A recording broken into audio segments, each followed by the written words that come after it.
Most people just blame the algorithm. But if you look at the foundation, there is a specific psychological exploit that nobody is talking about yet.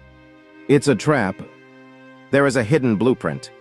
Deep inside his brand lies a maneuver he didn't learn from business books, but from a monochrome chessboard back in the 80s. It changes everything. He's paying a debt. By the end of this, you'll see the terrifying price Andrew Tate is paying right now to keep the lights on. He can't stop. Think about his father. Emory Tate was an international master who played chess with a brand of suicidal aggression that left his opponents shell-shocked. He was a ghost. The board was life. Emory didn't just teach his son how to move wooden pieces.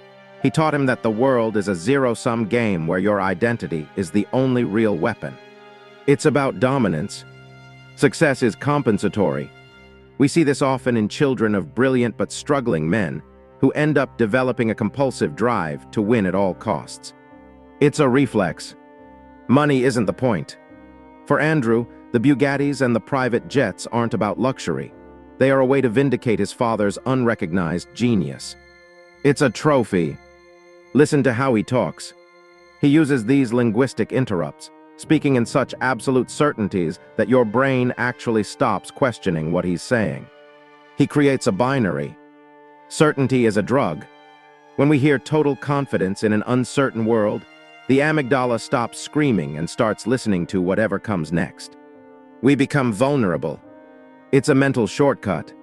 This is the alpha heuristic, where the audience mistakes pure ego for actual competence, which is a classic trait of the dark triad. It works perfectly. These traits are assets. While most people see narcissism as a flaw in this weird attention economy, those exact traits are high-value fuel for a movement. It's cold math. Reality is a simulation. Tate's life is what philosophers call hyperreality, a world where the image of the man becomes more important than the man himself. The symbol wins. You aren't just watching. By curating this cinematic lifestyle, he creates a parasocial bridge where his followers believe they are just one hustle away from becoming him. They are invested. Everything is a game. He frames human relationships as something to be beaten, which gives a strange sense of agency to men who feel left behind by the world. It's a lure. It's purely chemical. Each controversial statement acts like a dopamine hit for his supporters, triggering a tribal defense mechanism that feels like a rush. It's an addiction. Now look at his narrative.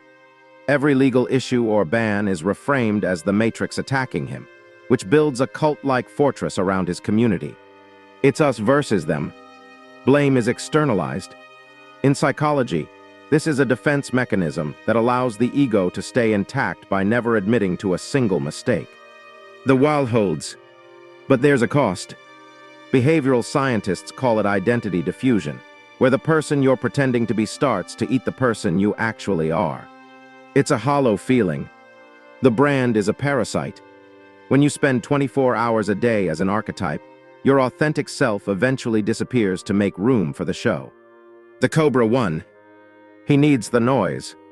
All that status signaling is actually a sign of fragile self-esteem, meaning he needs your constant validation just to keep from collapsing. It's exhausting.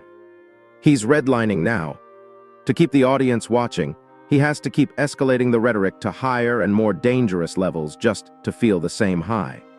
There's no cruise control. It's a flood of data. He hits you with so much dense information that your critical thinking basically shuts down, and you just go with the flow. You're overwhelmed. It feels personal. He uses the Loomis effect to tell young men exactly how they feel, making them believe he's reading their minds. It's a mirror.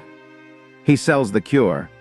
He points out that you're lonely or unappreciated, and then offers his war room as the only way to fix your life. It's a sales pitch. You're trapped by the money. Once a follower pays for access, their brain forces them to defend him at all costs just to justify the investment. They can't leave. Here's the dark secret. We need to talk about the psychological price Tate is actually paying behind the scenes right now. It's heavy. He's become a node. Tate has essentially outsourced his consciousness to the internet, becoming a digital ghost that exists only to serve the meme. He's gone. There is no exit. His father would often sacrifice his most powerful pieces just to create a chaotic board that only he could navigate. Andrew did the same. He traded his soul. He sacrificed the ability to be vulnerable or quiet just to maintain his grip on a digital empire that never sleeps. He's a statue. The simulation is fragile. If he ever shows a moment of weakness, the alpha image will shatter and the whole thing will come crashing down. He is trapped. It's a classic paradox. What we are seeing is a man being slowly consumed by the very monster he built to make himself famous. The brand is alive. He's just a piece now. He isn't the one playing the game anymore. He's just a pawn moving exactly how the audience and his father's ghost demand. The game is over.